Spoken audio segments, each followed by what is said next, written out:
Salam Bapak Ibu Saudara, bagaimana kabar Bapak Ibu Saudara semuanya? Saya selalu berdoa dan berharap kita tetap dalam perlindungan dan penyertaan Tuhan sampai kita berjumpa dengan Tuhan kita, Yesus Kristus. Inilah iman pengharapan kita sebagai orang-orang yang telah dipilih, dipanggil oleh Tuhan untuk menerima hidup yang kekal. Amin Bapak Ibu Saudaraku, tetap semangat. Hari ini kita akan kembali lagi belajar firman Kristus. Firman yang memberikan jaminan hari ini dan hari yang akan datang. Bahkan hidup yang kekal. Luar biasa, minggu lalu kita sudah belajar tentang Paulus. Bagaimana dia hidupnya serahkan kepada Kristus dan dia menjadi hamba Kristus. Tentunya tidak semudah apa yang kita bayangkan. Namun dengan perjalanan iman Paulus sendiri, dia mengalami satu pertumbuhan. Justru ketika dia menghadapi banyak tantangan, banyak hambatan, banyak penolakan, bahkan tekanan, bahkan dia hampir mati. Namun justru saat itulah Paulus merasa penyertaan Tuhan luar biasa. Sehingga dia berkata, bagiku hidup adalah Kristus dan mati adalah keuntungan. Bagaimana dengan kita sebagai pengikut Kristus? Apakah kita sudah siap jika Tuhan panggil kita? Apakah kita merasa beruntung? Atau kita masih merasa khawatir dan merasa takut dan gelisah jika kematian itu mendatangi hidup kita? Bapak Ibu Saudaraku, sebagai pengikut Kristus, kita tahu Yesus Kristus mau telah dikalahkan, ditundukkan di bawah kakinya. Sehingga jika kita sebagai pengikutnya masih merasa ketakutan oleh kematian, masih dipertanyakan iman Bapak Ibu Saudara. Jadi justru hari-hari ini kita harus semakin dekat. Dunia semakin kacau, keadaan tidak menentu, ekonomi. Ya, kalau kita lihat orang-orang bisnis pengusaha, mereka mengalami masa-masa sukar, mau bergerak maju salah mundur apalagi. Bapak Saudaraku, keadaan zaman tidak menentu. Manusia hanya membutuhkan iman, percaya dan mengharapkan hanya kepada Tuhan. Kenapa? Karena sewaktu-waktu jika Tuhan datang, keadaan yang mungkin bisa membuat kita ini tiba-tiba dipanggil oleh Tuhan. Siapa tahu Bapak Saudara, kita harus selalu siap. Oleh sebab itu firman Kristus, firman Tuhan, ini pasti akan digenapi. Berbahagialah mereka yang percaya, walaupun belum melihat. Berbahagialah mereka yang melakukan firman Kristus, yang tidak hanya mendengar saja. Amin, saudaraku. Mari kita akan kembali lagi belajar firman Tuhan. Firman Kristus, 1 Timotius 1 ayat 15. Ini adalah perkataan Paulus, ya, yang menjadi dasar kebenaran firman Tuhan. Ya, ayat 15 dikatakan, perkataan ini benar dan patut diterima sepenuhnya, karena Kristus Yesus datang ke dunia untuk menyelamatkan orang berdosa, dan di antara mereka akulah yang paling berdosa. Bapak Ibu Saudaraku, jika kita perhatikan, ada kalimat perkataan ini benar dan patut diterima sepenuhnya. Ada beberapa kali pengulangan dalam setiap surat-surat Paulus. Kenapa? Karena dengan menyala-nyala berkobar-kobar juga dia mengungkapkan rahasia Injil, rahasia kebenaran Kristus. Sehingga dia terus menyampaikan perkataan ini benar dan patut diterima sepenuhnya. Memang firman Tuhan tidak perlu dipaksakan. Tapi firman Tuhan itu perlu kita dengar dan perlu kita imani. Amin Bapak Saudara. Manusia hanya sekedar mendengar dan percaya. Itu saja Bapak Ibu Saudara. Sebagai seorang rasul, dia tahu betul jika dengan kuasa Tuhan, apa yang dia ucapkan, apa yang dia lakukan, itu akan berdampak dalam hidup kita hari-hari ini. Kita harus meyakini ketika kita menjalani bersama dengan Tuhan, apapun yang kita lakukan, firman Tuhan berkata, lakukanlah segala sesuatu seperti untuk Tuhan. Berarti ketika kita melakukan segala sesuatu seperti untuk Tuhan, di situ Tuhan juga beserta. Sehingga tema kali ini akan saya beri judul, perkataan ini benar dan patut diterima sepenuhnya. Firman Tuhan itu memang ya benar dan patut diterima sepenuhnya. Sehingga ketika kita menghidupi firman Kristus, berarti kita sedang berjalan bersama dengan Kristus. Amin. Lakukanlah segala sesuatu seperti untuk Tuhan. Berarti ketika kita melakukan segala sesuatu apapun seperti untuk Tuhan, berarti kita bersama dengan Kristus. Amin, Bapak Saudaraku. Oleh sebab itu Paulus mengatakan, perkataan ini benar dan patut diterima sepenuhnya. Kristus Yesus datang ke dunia untuk menyelamatkan orang berdosa. Dia menegaskan, Yesus dia datang untuk menebus dosa manusia, untuk menyelamatkan orang berdosa. Karena di dunia ini butuh pengampunan, butuh belas kasih. Manusia membutuhkan pengampunan dan belas kasih. Karena semua orang berdosa dan telah kehilangan kemuliaan Tuhan. Oleh sebab itu Yesus Kristus datang.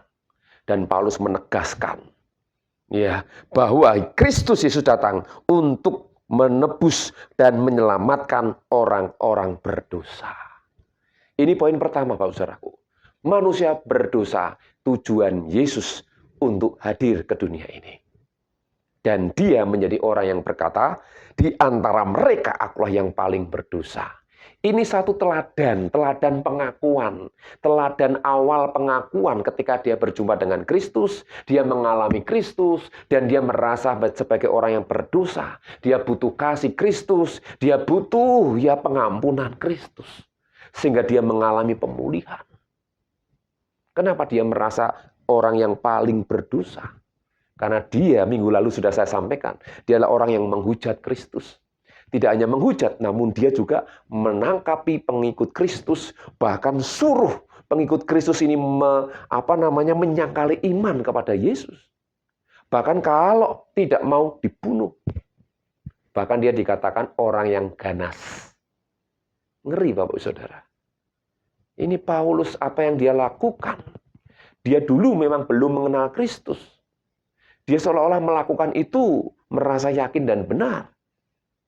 Namun ketika berjumpa dengan pribadi Kristus sendiri, dia justru mengenal siapa dirinya. Dia adalah orang yang berdosa karena membunuh. Kalau kita tahu ajaran dunia, agama, ya kan tidak boleh membunuh. Tapi kenapa kok masih ada orang yang membunuh? Karena ajaran dan agamanya. Bapak Saudaraku, ketika kita mengenal Kristus, Kristus hanya memberikan kasih. Ketika dia datang yang pertama kali ini untuk menebus dosa, itu menunjukkan kasihnya kepada manusia yang berdosa. Ya, sehingga ayat 16 dikatakan, tetapi justru karena itu aku dikasihani, agar dalam diriku ini sebagai orang yang paling berdosa, Yesus Kristus menunjukkan seluruh kesabarannya. Dengan demikian aku menjadi contoh bagi mereka yang kemudian percaya kepadanya dan mendapat hidup yang kekal. Jadi dalam hal ini Bapak Ibu Saudaraku, ketika Saulus berjumpa dengan Yesus, sehingga dia berkata, aku berjumpa dengan Yesus seperti seorang anak yang belum lahir, tapi sudah tahu, sudah kenal di antara rasul-rasul yang lain. Tetapi justru itu mengubah hidupnya. Dalam perjalanan iman percaya kepada Yesus, ya, di situ kita bisa melihat kesabaran Tuhan untuk membuat Paulus ini bertobat. Jadi jangan takut, jangan khawatir ada orang-orang yang menghujat Kristus, orang-orang yang tidak suka Kristus, orang-orang yang bahkan membantai, membunuh pengikut Kristus. Jika mereka masih ada sampai hari ini, berarti Tuhan masih sabar dengan hidup mereka. Supaya mereka nanti mengenal pribadi Yesus Kristus. Seperti Paulus. Amin, Bapak Saudaraku. Ya, jadi ini poin pertama.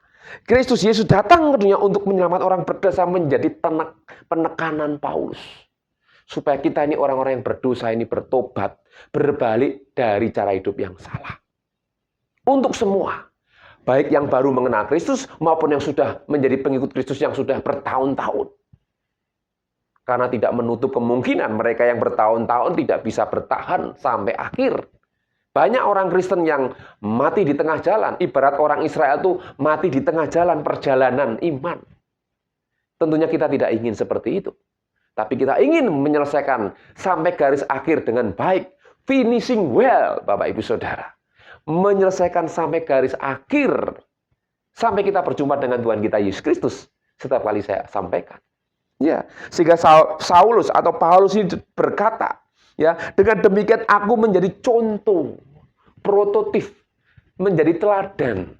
Sehingga dia berani berkata, bagiku hidup adalah Kristus, mati keuntungan. Kristus lebih besar daripada aku.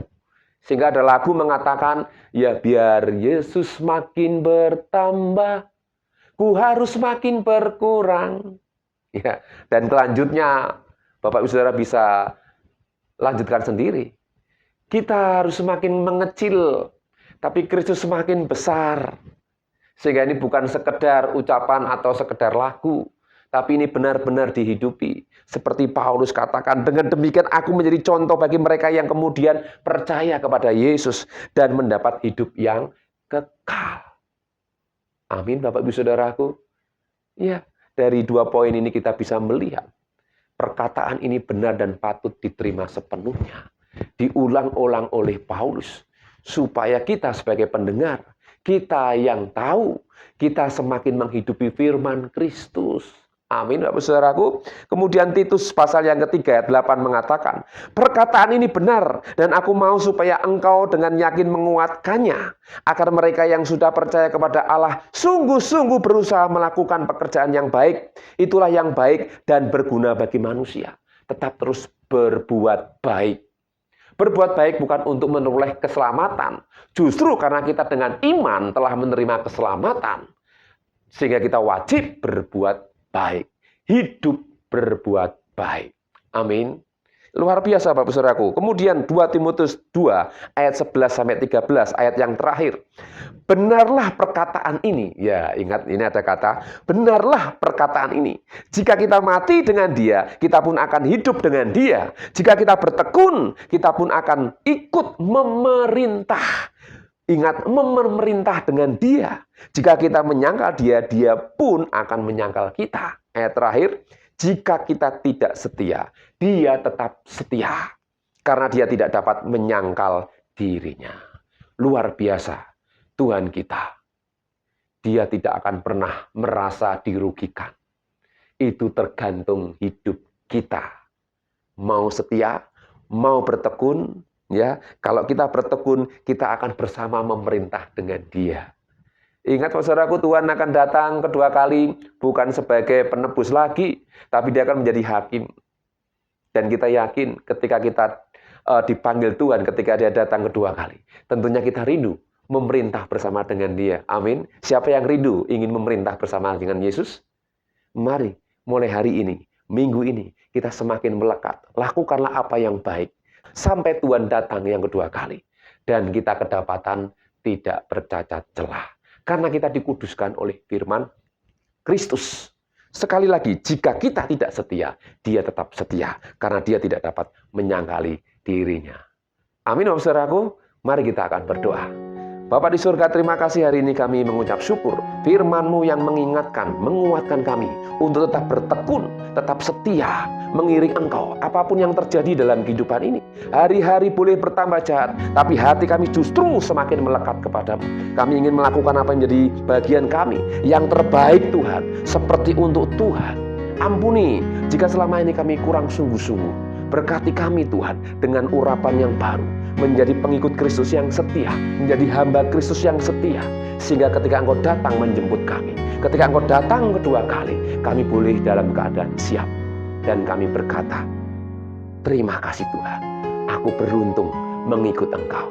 Terima kasih Tuhan Yesus, berkati kami semua yang sudah mendengar firman-Mu, kuduskan kami dengan firman-Mu. Kami serahkan hidup kami sepanjang hari ini, berkati pekerjaan pelayanan kami, keluarga kami, apapun yang kami kerjakan Tuhan buat berhasil, jadikan kami orang yang beruntung.